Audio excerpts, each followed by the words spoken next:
And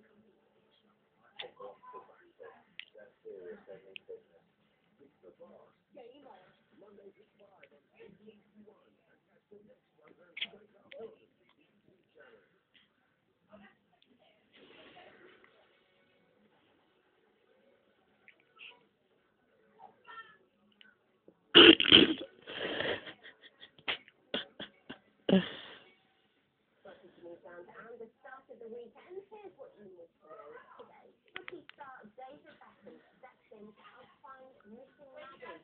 Now he disappeared on holiday.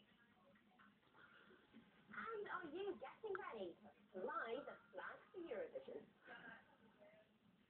But first, to the little girl who went missing on holiday. It's now been more than a week since Maddie McCann vanished from her family's hotel room in a village called Praia de Luz in Portugal.